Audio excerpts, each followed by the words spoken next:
Bang buat konten, kenapa setiap perut gak nyaman selalu kelingan? Padahal sudah makan bukan pantangan. Assalamualaikum warahmatullahi wabarakatuh. Ketemu lagi dengan saya. Pada kesempatan kali ini saya akan membahas itu singkat saja. Tentu saja berdasarkan pengalaman pribadi dan juga sebatas pengetahuan yang saya ketahui saja, bukan sesuatu yang paling benar. Teman kita mengalami kelingan, tapi hanya pada saat perutnya nggak nyaman. Pada saat perutnya nyaman, ianya nggak mengalami kelingan. Yang saya tangkap dari ceritanya adalah seperti itu, yaitu mengalami kelingan hanya pada saat ianya mengalami perut nggak nyaman. Dan juga bilang bahwa padahal sudah tidak memakan makanan pantangan. Gini, yang namanya kelingan ataupun penyebab yang bisa membuat kelingan itu ada lumayan banyak, dan salah satunya adalah karena gangguan asam lambung itu optimal kerjanya, sehingga nutrisi yang dihasilkan oleh pencernaan itu juga nggak maksimal, terus disetorkan ke tubuh. Tentu saja tubuh juga menerimanya nggak maksimal, dan itulah yang membuat kita kelingan. Atau juga karena gangguan asam lambung yang membuat kepala nggak nyaman, kepala pusing, atau juga kepala kelingan itu. Tapi teman kita ini sedikit berbeda, yaitu kelingan hanya pada saat perut nggak nyaman.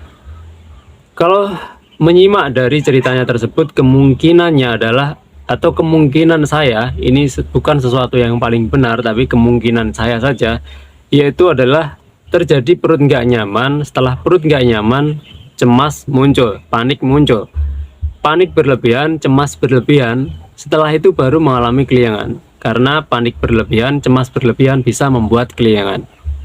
Jadi kemungkinan saya adalah terjadi perut nggak nyaman dulu, terus panik dan cemas muncul, setelah itu terjadilah kelingan.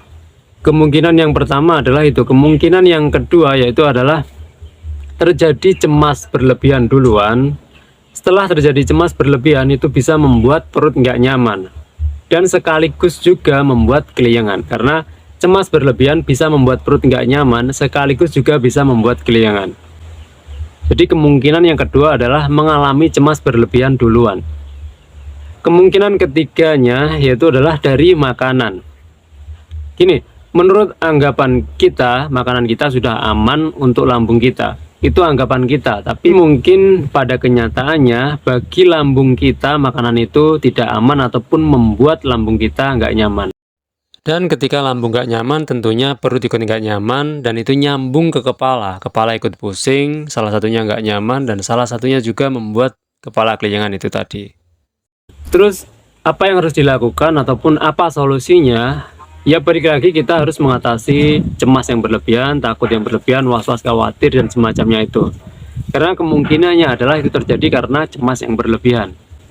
Itu kalau benar dari cemas. Tapi kalau dari makanan, ya balik lagi, kita harus mengamati kembali, mengecek kembali makanan yang benar-benar aman untuk lambung kita. Bukan hanya anggapan kita aman, tapi beneran harus mengamati makanan yang benar-benar aman untuk lambung kita.